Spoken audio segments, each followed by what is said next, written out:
You want to be trading during areas of high volume, and you want to be looking at the order flow. So specifically the bid and the ask, right? So these are the two things you want to be looking for in terms of your entries. And the last thing following on from entries is you need to know why you are entering a trade specifically. And so this comes down to one simple thing: absorption. So you don't need to overcomplicate your trading beyond having one key level, waiting for price to come into your key level, and then understanding why the key level gives you a bullish break or a bearish break. Now, simply put, if I were to draw a schematic to demonstrate this, once you have a key level like this, call it a fair value gap, a breaker block, even a support and resistance, however you mark your levels, what happens here, very interestingly, is you can have either a break to the upside or a break to the downside. Now, the third option you can have, and you've probably seen this in the last 1 to 2 weeks, is when you have this price action here.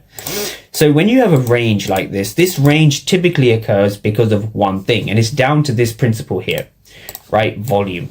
And we're going to be heavily focusing on volume as well as the bid and the ask, right? So most people have some way of finding key levels, although we need to understand how to find key levels.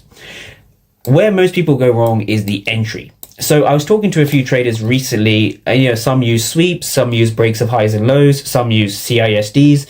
There's all these different patterns that traders use. In fact, I'm going to make a list of all of them right now.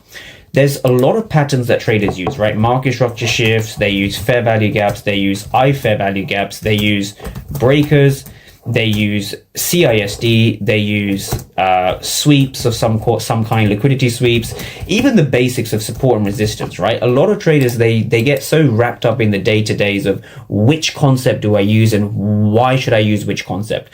But fundamentally, you're not really understanding why you want to be taking a trade in the first place, which is the third step: absorption. So everything in trading comes down to three basic things. You need to know where to trade from, or what to look for, volume and delta, and why you're looking for it. That is the absorption part of the video.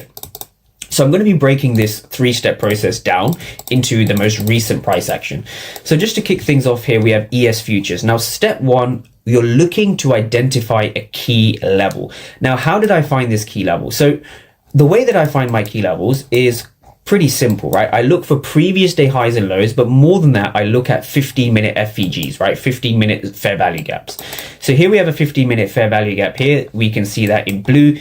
Now, I just want to clarify one thing. I choose the candle before the fair value gap, right? So the fair value gap you can see here in blue, right? Most people would agree that this is an FVG, this is a fair value gap. Now, what makes this a valid key level is that it's the candle before the fair value gap. So I'm using the order block, as some ICT traders will call it.